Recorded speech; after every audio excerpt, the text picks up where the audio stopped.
So we're very excited today at Online Courses Australia to welcome Nathan Charles to come and speak to us as one of our celebrity mentors. And these are our celebrity mentor drop-ins. So you probably have heard of Nathan. He is a former international rugby union player and played for the Wallabies. And while that's an amazing accolade, probably what's more remarkable is that Nathan is, I think, still makes the claim of being the only person in the world that played an elite sport with a life challenging illness of cystic fibrosis. So I think with that in mind, Nathan has learned a lot about resilience and about what he calls the bounce back. And so we've invited Nathan to come in here today and talk to us about resilience and to share his story with us. And then we're going to be able to ask him some questions. So without further ado, we're thrilled to have Nathan with us, and I'm going to hand over to Nathan, and he's going to share his story. Great. Thanks for the very kind introduction, and thank you to Online Courses Australia for including me in what is a great initiative for students in today's modern day. So as just alluded to, my name's Nathan Charles. I'm now 35 years of age. I was born in Sydney, in the inner west, grew up out in Glenhaven, Castle Hill area. Went to school in Castle Hill, and then my high school was at Knox Grammar. And I've always just loved sport, in particular rugby. It's always had a massive part in my life. And I was always very aspirational, wanting to be a Wallaby. And I'm not actually sure of the age demographic of the students here, but I'm guessing quite young. So you may not know this catch cry back in the 90s. It was "want to be a Wallaby," and that's all I remember as a young kid is "I want to be a Wallaby." As alluded to as well, I was born with cystic fibrosis, diagnosed at 3 months of age. For those of you that don't know what cystic fibrosis is, it's the most common genetic condition in Caucasians worldwide, which creates an extra and thick, sticky mucus, which clogs the airways, and in many cases causes an early death. It also impacts, obviously impacts the respiratory system, but also impacts the digestive system, where I guess I'm an anomaly. A lot of people with cystic fibrosis are quite slim. So yeah, I've managed to hold a bit of extra weight. So today I would like to talk a little bit about who I am, my journey, and the two key points today is obviously adversity and resilience. I've briefly touched on who I am in a pretty summarized way. I will touch on a little bit more about that before I delve into the adversity and resilience. And I'll also touch on my sport journey to date.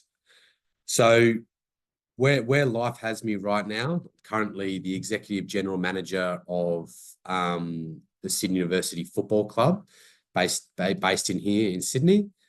Prior to this, I was the CEO of Rugby WA, so I ran the sport of rugby in Western Australia for a number of years. And I retired from professional rugby union in 2018. So made my professional, signed my first professional contract as a rugby player when I was 15, and that was actually for a rugby league team called the Canterbury Bulldogs. So ever since a very young age, I've been involved in professional environments. Went to boarding school, and then once I graduated from high school, I got into University of Sydney, where I went to college. And after 2 years at college, I then signed a contract with the Brumbies that took me down to Canberra. So from a very early age, I've been involved in high-performing elite environments, and I've also been out of home. So I just wanted those two key points, which will obviously build on resilience, which I'll touch on later. But from a very young age, I had to learn how to fend for myself, understand routine, and have discipline in environments outside of your home to ultimately perform. I've also briefly touched on my sporting career. So rugby was always something that I loved and adored. And I had a mindset that I was always going to achieve. I won't say doubt never came into my mind, but I always knew that I would become a Wallaby and wear that gold jersey. I had a very strong mindset that I wouldn't accept failure. And my view on that was I was willing to do whatever it took to get there. And I won't even call them sacrifices or regrets, but I was doing different things to my mates as a teenager, training early in the morning and doing what needed to be done to get to my ultimate goal. So when I do these talks, I like to try and make them interactive, and because I can't actually see anyone's faces, it is a little bit odd. But what I will ask for you all to do just over the next 60 seconds is I want you to all, in your own words, and there's no wrong answer, in the chat, if you could just write a definition of what adversity means to you. And it could be anything. And there's, like I said, there's no wrong answer here. So what adversity means to you, please type that in the chat box. I'll just give you 30 to 60 seconds to do so.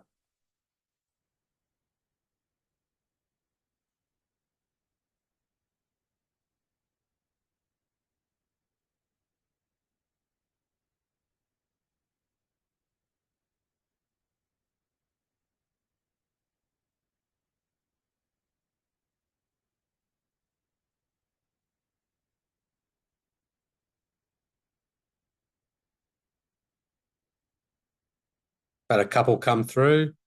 Again, as I said, no wrong answers here at all. So please don't be afraid to contribute.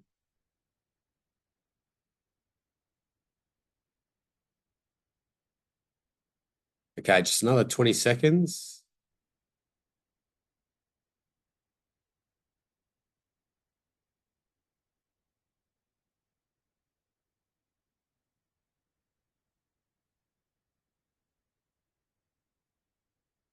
Okay. Had a few responses come through. As I said before, guys, don't be afraid to put something down just to contribute to this chat. The more people, the more buy-in we have, the better it'll be as a group.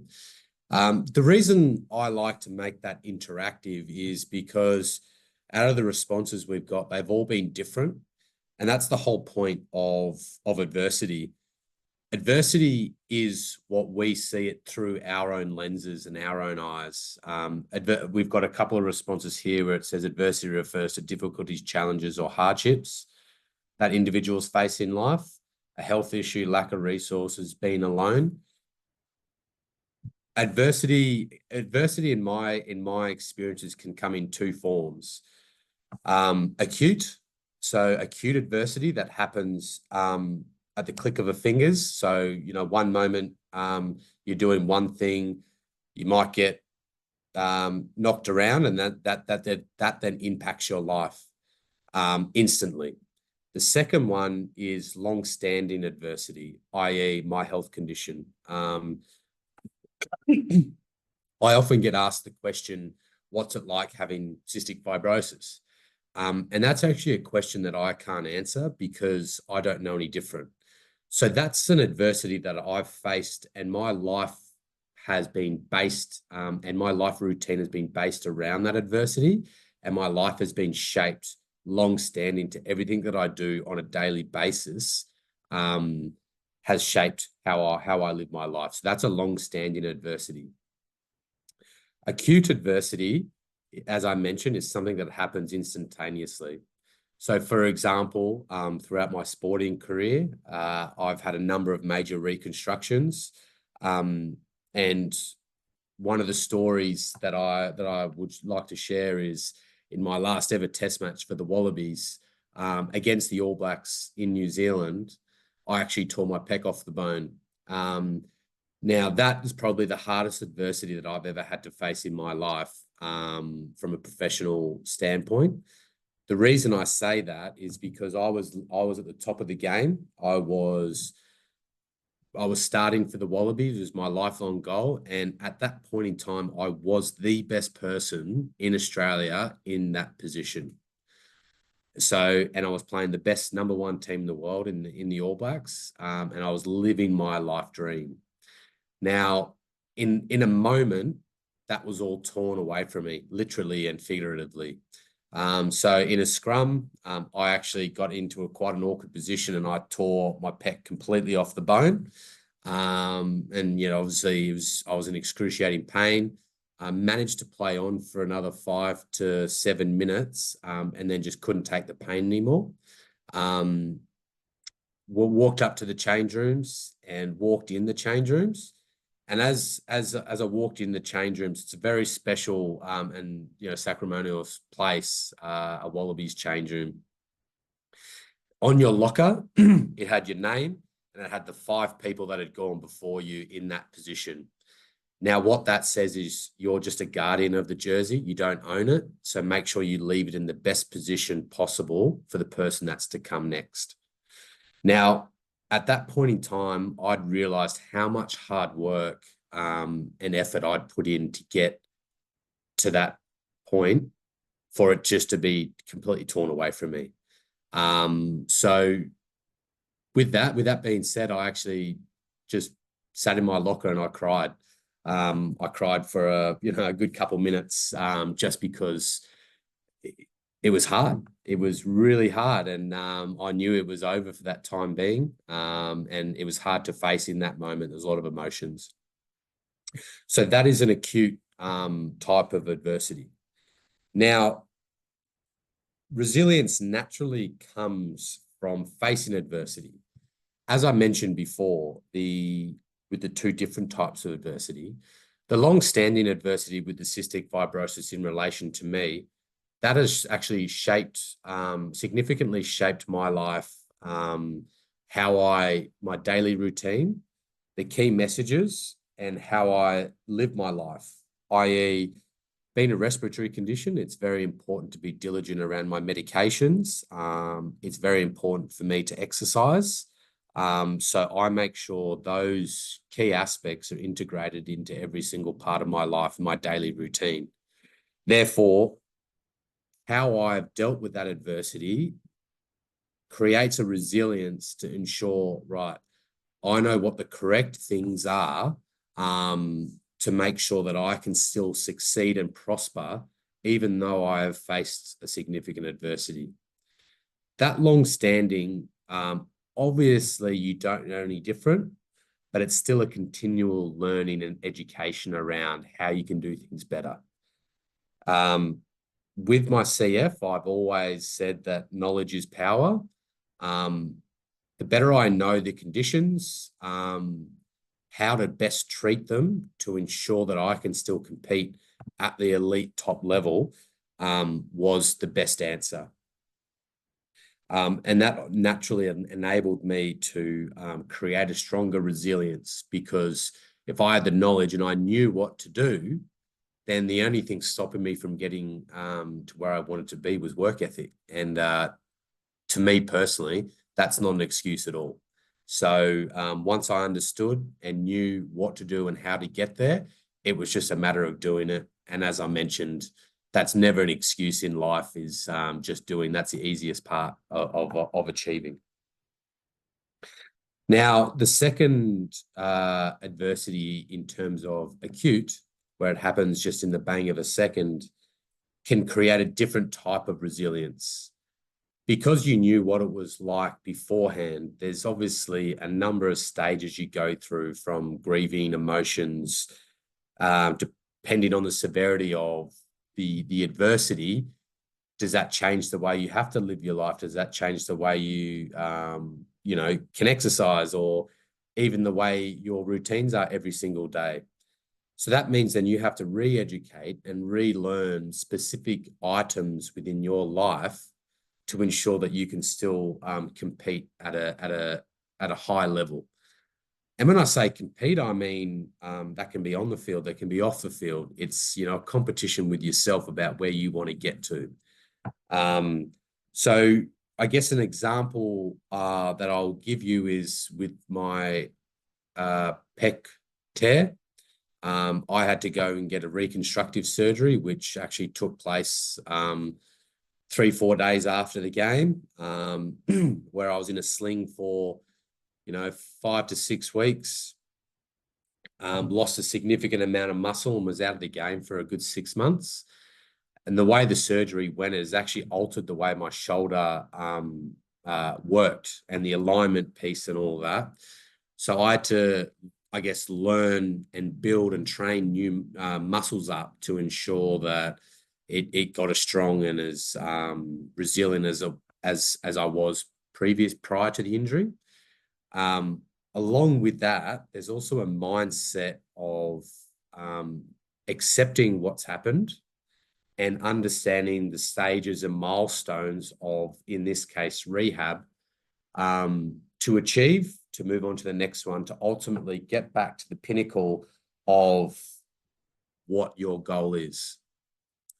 Now, unfortunately, I wasn't able to fully recover and get back to the pinnacle.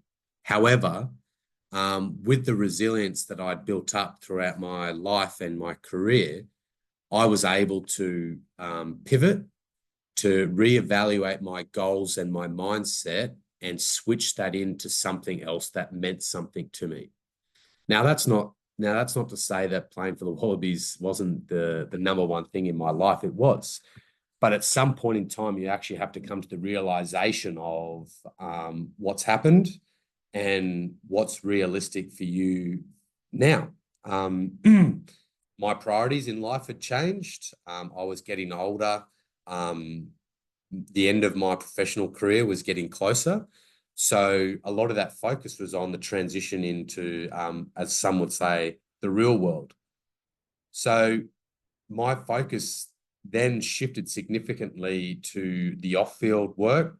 I then needed to understand where I wanted to go as a professional in the next stage of my career, what was required to get there, whether that's education, work experience, networking, or even just myself figuring out what that is. So there's a number of different steps. So what I went and did is, obviously I set myself a goal, broke those down into smaller achievable milestones.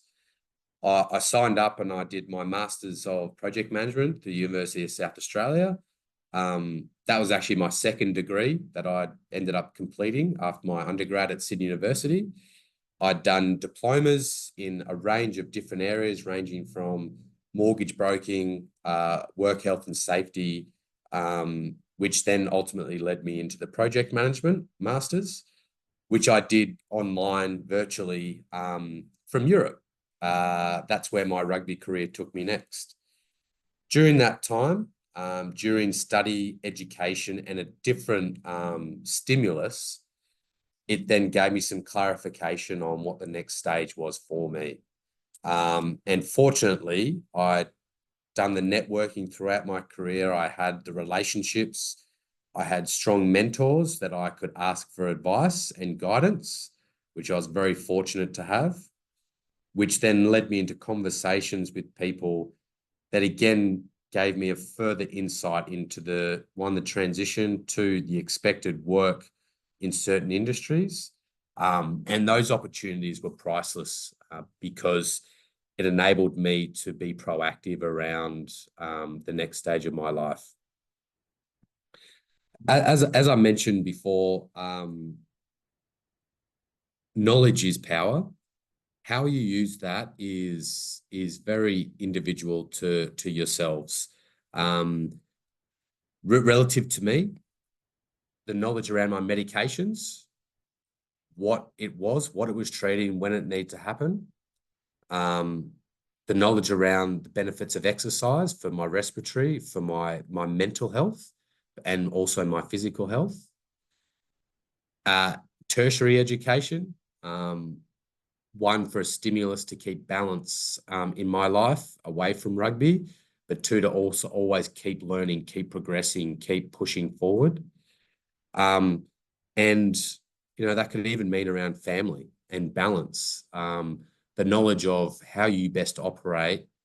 Is it, I know I need some time away with family that's going to fill my cup or recharge my batteries or whatever it may be. So in every form and walk of life, knowledge is power, and that's something I firmly believe.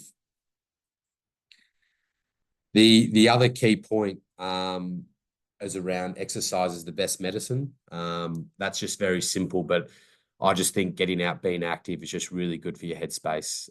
You have a tough day, you go for a bit of exercise, it clears your mind, it socializes you, but it also just makes you feel good.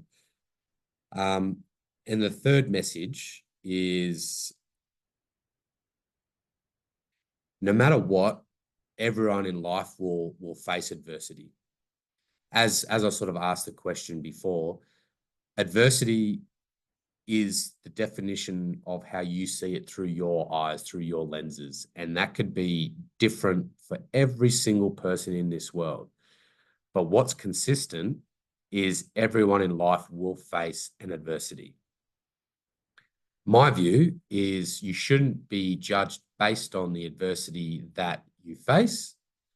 Instead, you should be judged on how you bounce back from that adversity and continue moving forward.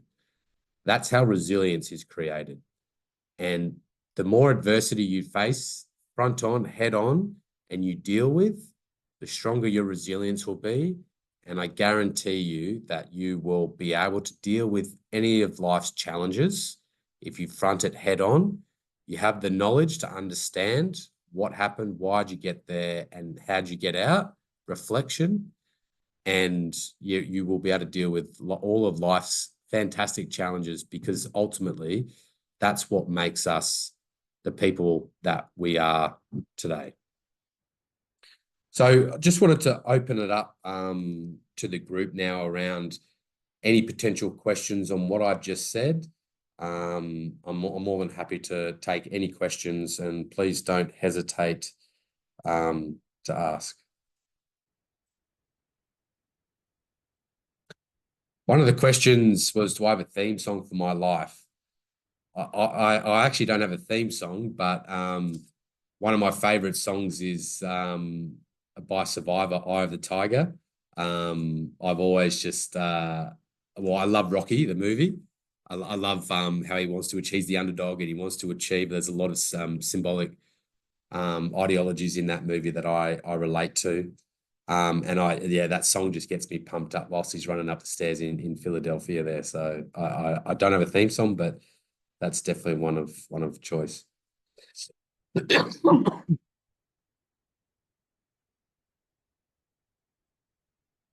of the other questions is, how has ongoing studies supported your journey? That's a really good question. Because my mindset was so directed towards achieving a professional career in rugby, I initially wasn't 100% sure what I would have done outside of that. So when I left or graduated from school, fortunate enough to be already in professional rugby environments, but my dad basically gave me a choice. He said, you either go to university and you study until you make it full time, or you go and get a job.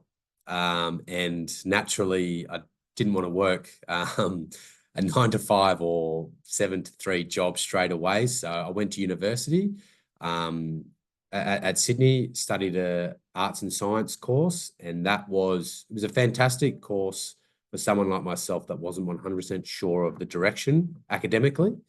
And then through that, I managed to find my way, trying different things, and I ended up majoring in Australian history and business management. So from a study and how that supported my journey, it was actually instrumental. The lessons I learned from studying, discipline, time management, there's a lot of things and skill sets that roll over into your normal life. And then I've always had a mindset of, if you're not developing, if you're not learning, what are you doing? And that doesn't just have to be tertiary, but for me, it was largely. So as I mentioned before, undergrad, masters, I got a number of diplomas. Through doing those, I figured out if it was for me, or if it wasn't. So that's how studying supported my journey. A couple other questions. How do I stay motivated when dealing with setbacks? Another great question. A lot of it has to do with mindset and goals. Naturally in life, when you have a setback, it's an adversity. It is important to deal with the emotional grievances that do come along with loss and adversity. I always found, when I had setbacks, was obviously to deal with that in its first instance. Gave myself a relative time frame, and then I readjusted my goals and gave myself little milestones to achieve and to give myself some guidance. The reason that's important is because in life you think you're on a road, and then you might take a sharp right or left turn or U-turn or whatever it may be, and your outlook looks very different. I always like to have a relative understanding of where I'm going, so I like to set achievable goals along the way for a number of reasons. A number of reasons. One, to give me guidance, but two, to feel good about achieving something. The questions are rolling in now, so thank you for your contribution. Who inspires me and who are my heroes?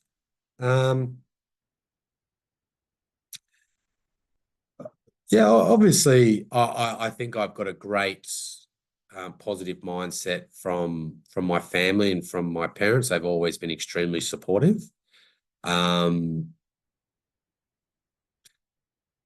wouldn't say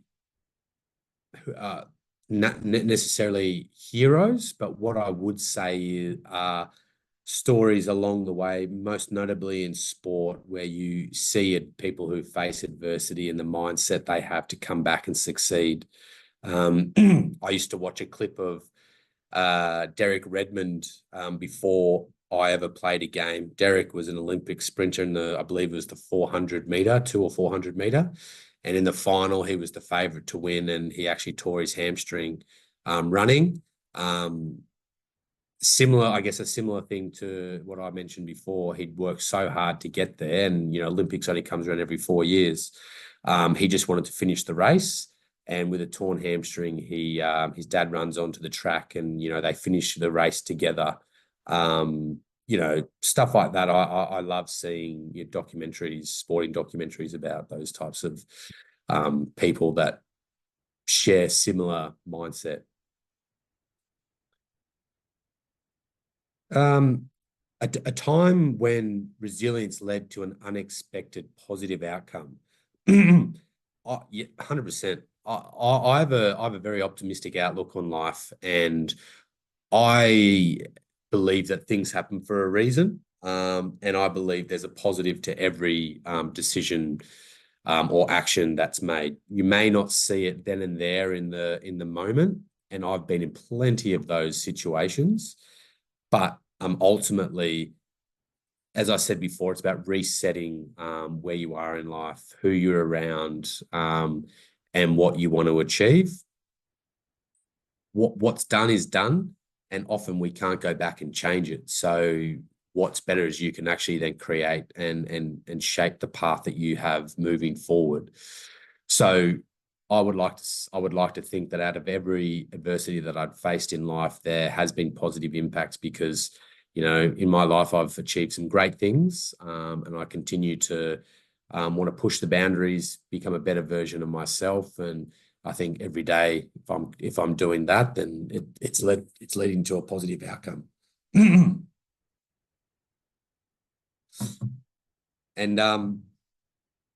last question I have here is, can I share the biggest life lesson that I've learnt?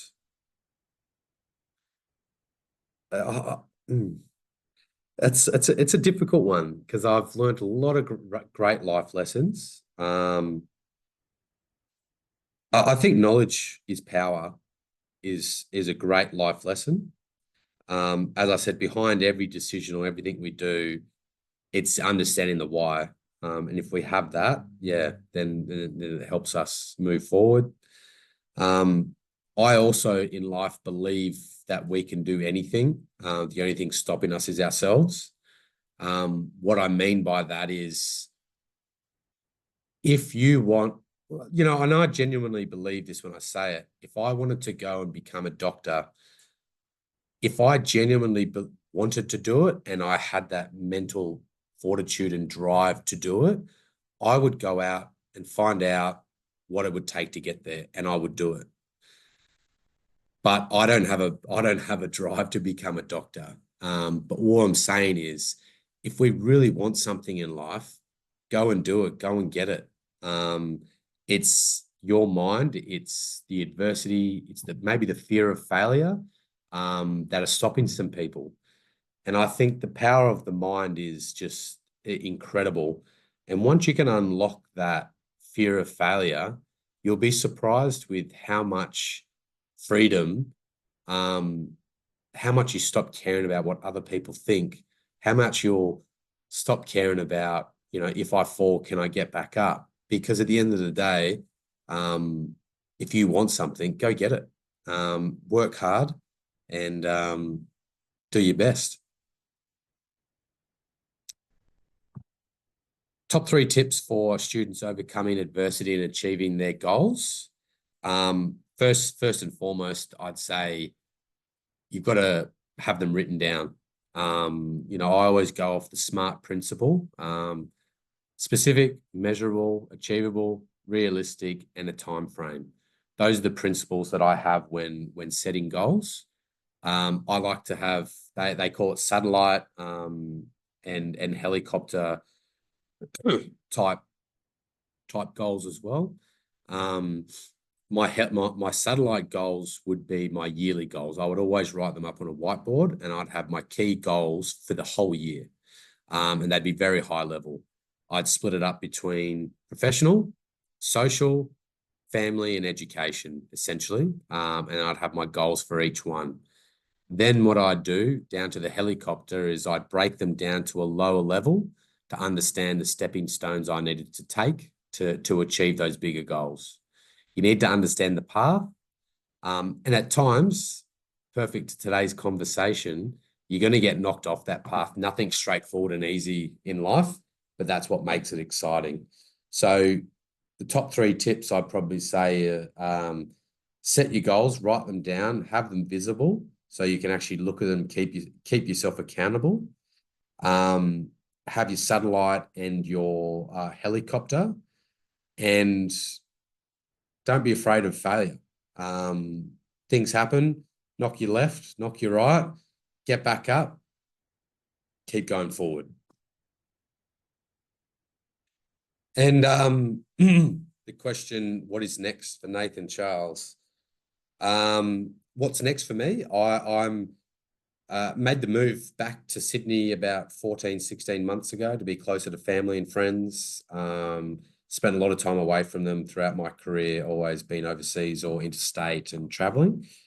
Really want to reconnect. I want to get my health back to a higher functioning level. It's been a little bit low of late, so I want to focus on that.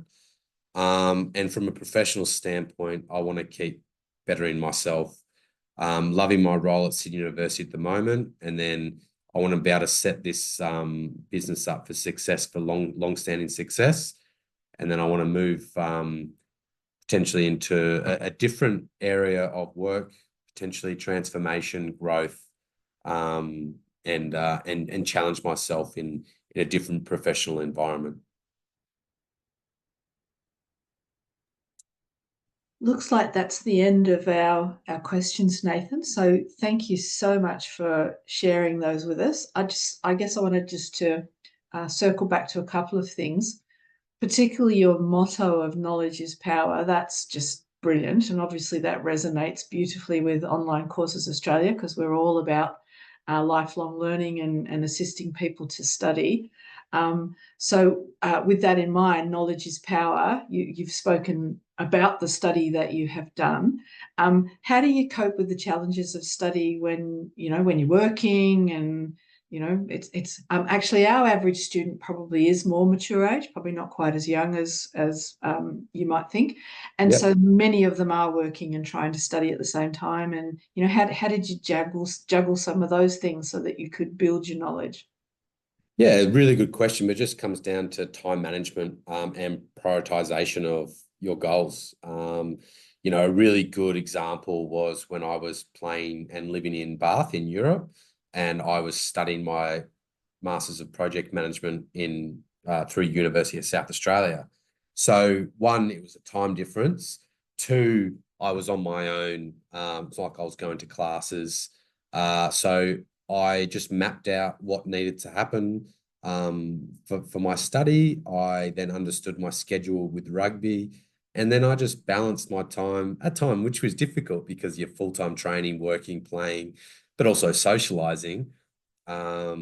Yes, I just made the most of the time that I had. And to be honest, I was busy, but it was probably the happiest because I was making the most of every second of every day. And I just found doing bite-sized chunks along the way was good for me. It was a good circuit breaker from the rugby, the hard day of training, but also I wasn't wasting time. So I just felt like I was really efficient with my time, and that made me feel good. It felt like I was achieving something. And I knew there was an end point to, and I knew why I was doing it. And I was just committed to the cause. Yeah, a couple of times you've mentioned that why, and I think that's what we often try to do with our students is keep coming back to why do you want to do this? What is your end goal? I mean, we have such diverse courses here, from anything from dog grooming to, drone photography, any topic you would like. And it's sometimes if the student just remembers why am I doing this? I want to start a business, or I want to just Yeah. improve my skills, or I want to reinvent myself. I think that career isn't working for me, and I want to learn something new. Whether it be AI or Adobe Photoshop, or anything that you want to learn. Like you said, people have the capacity to do that if they set their goals to it, which is Yes, which is fabulous. Um, absolutely. Nathan, you also did a survey for us where we actually asked you a whole range of questions about resilience and overcoming adversity. And so, for any of our students that are going to view this podcast later or are viewing now, they're able to actually go in and view that skill set. So it's actually called a skill set by Nathan Charles, and it's actually about overcoming, building resilience and overcoming adversity. So if for all of our students, if they go into their homepage and go to the user menu, they can click down onto On Demand and are able to actually view your skill set and learn more about you, which is very exciting for them, I think. Right. Yeah, so hopefully they'll be motivated to learn more. And I think you shared a lot of those tips in there as well. Like I felt like some of the things you were telling us today resonate back to what you said in your in that interview that we did with you. Yeah, yeah. Well, these are obviously key topics that resonate very strongly with me, and I am very passionate about passing on my life learnings and points around these areas because yeah, it's done a lot for my life, and I do hope that out of the people that do watch, listen, or read my survey, that you do take away a message. And I think if I can impact a few people positively out of this, I think that's job well done. So hopefully that's the case. Yeah, spot on. Exactly. And again, resonates with us as lifelong learners at Online Courses Australia. So we love having you as one of our celebrity mentors. It's very exciting. Oh, great. Um, yeah, so Nathan, I just want to thank you so much for taking time out of your very busy schedule to be with us today, and to share so openly your story, because often people I think I remember reading in your skill set that you were really nervous about actually having to disclose you had, cystic fibrosis, because it wasn't something you really wanted to share broadly. But actually, I guess the opposite almost happened. Because of that, all these doors have opened and opportunities have arisen for you because you tackled that adversity head on. Yes, absolutely. Yeah, so thank you so much for sharing with us today, and yeah, we look forward to more interaction with you in the future. That'd be great. Thank you so much. Stop recording.